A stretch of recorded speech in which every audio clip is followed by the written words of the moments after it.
যেসব কারণে মানুষ ব্যর্থ।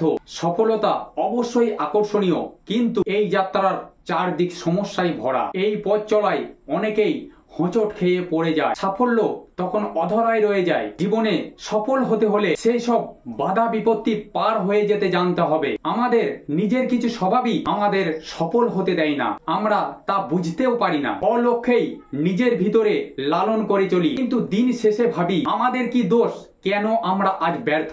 আপনার জীবনেও বারবার কেবল ব্যর্থতায় ধরা দিচ্ছে, কিন্তু আপনি মিলিয়ে নিন আপনার ভেতরে এই স্বভাবগুলি রয়েছে কিনা। 1 নম্বর, পরিকল্পনা বাস্তবায়ন না করা। বেশিরভাগ ব্যর্থ মানুষের এই স্বভাব থাকে, তাদের স্বপ্নগুলো চিন্তা হিসাবে স্থির থাকে। তারা স্বপ্ন পূরণের লক্ষ্যে এগিয়ে যেতে ভয় পায়, কিন্তু বড় স্বপ্নের জন্য প্রয়োজন হয় বড় একটা সাহসের এবং অনেক বেশি মনোবলের, যা বেশিরভাগ মানুষের মধ্যেই থাকে না। পরিকল্পনা শুরু করার জন্য সাহস, সংকল্প এবং কঠিন কাজগুলোকে ছোট ও পরিচালনাযোগ্য করার ক্ষমতা থাকা প্রয়োজন। কিন্তু দেখবেন ব্যর্থতা আসে আপনার অনিচ্ছা থেকেই। 2 নম্বর, কাজের ধারাবাহিকতা না থাকা। কোনো কিছুতে সফল হওয়ার জন্য ধারাবাহিকতা থাকা প্রয়োজন, কিন্তু ধারাবাহিকতা না থাকলে একটা সময় সেই কাজের প্রেরণা কমে যায়।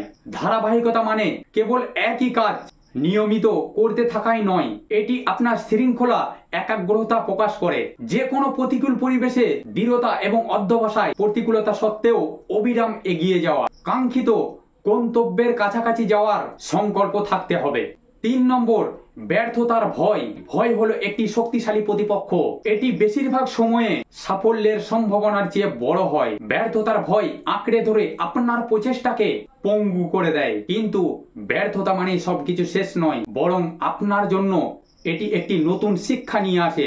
আপনি যেখান থেকে আবার শুরু করতে পারেন, যেখান থেকে আপনি থেমে গিয়েছিলেন। ভয় কাটিয়ে উঠতে ব্যর্থতাকে জীবনের একটি অবিচ্ছেদ্য অংশ হিসাবে গ্রহণ করুন।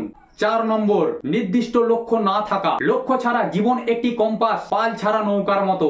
আপনার যখন কোনো লক্ষ্য থাকবে না, তখন সফলতা আর ব্যর্থতা দুই আপনার জন্য সমান। তাই সবার আগে আপনি আপনার জীবনের লক্ষ্যকে নির্দিষ্ট করুন। আপনি কোথায় আছেন এবং আপনি কোথায় যেতে চান তা আগে চিন্তা করুন। কিন্তু এটি ঠিক যে মানুষের পরিকল্পনা অনুসারেই সবকিছু হয় না, কিন্তু চেষ্টা করতে দোষ কি?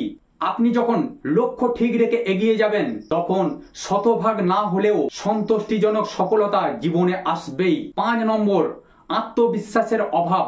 আত্মবিশ্বাস সাফল্যের স্প্রিং বোর্ড হিসাবে কাজ করে, তবুও অনেকে আত্মসন্দেহে ভোগেন। এটি তাদের সম্ভাবনাকে সীমিত করে দেয়। আত্মবিশ্বাস গড়ে তোলার জন্য নিজের শক্তিকে স্বীকার, আত্মা, সহানুভূতি, লালন এবং ইতিবাচক ইমেজ গড়ে তুলতে হবে। অপূর্ণতা এবং ব্যর্থতাকে ধাপে ধাপে আলিঙ্গন করতে জানতে হবে, যা আপনাকে চ্যালেঞ্জ মোকাবিলা করার সাহস যোগাবে। 6 নম্বর, দেরি করা।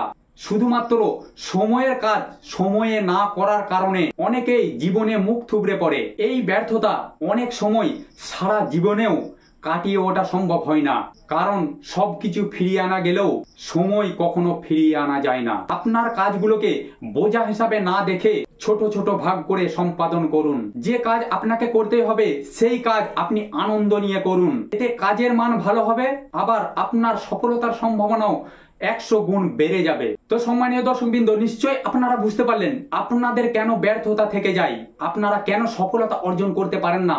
নিশ্চয়ই আপনারা আমি যে কারণগুলি বললাম সেই কারণ যদি আপনি আজকে মেনে চলেন, আপনি অবশ্যই 1 বছর আপনি চেষ্টা করে দেখুন, আপনি নিজে সফলতার দোরগোড়ায় পৌঁছে যাবেন, আপনাকে কেউ আটকাতে পারবে না। তো সম্মানীয় দর্শকবৃন্দ, আমার চ্যানেলে যারা নতুন রয়েছেন চ্যানেলটিকে অবশ্যই সাবস্ক্রাইব করে দেবেন, কারণ প্রত্যেকটা মুহূর্ত, প্রত্যেকটা সময় এই ধরনের নিত্য নতুন ভিডিও আমি আপনাদের কাছে পৌঁছে দেবো।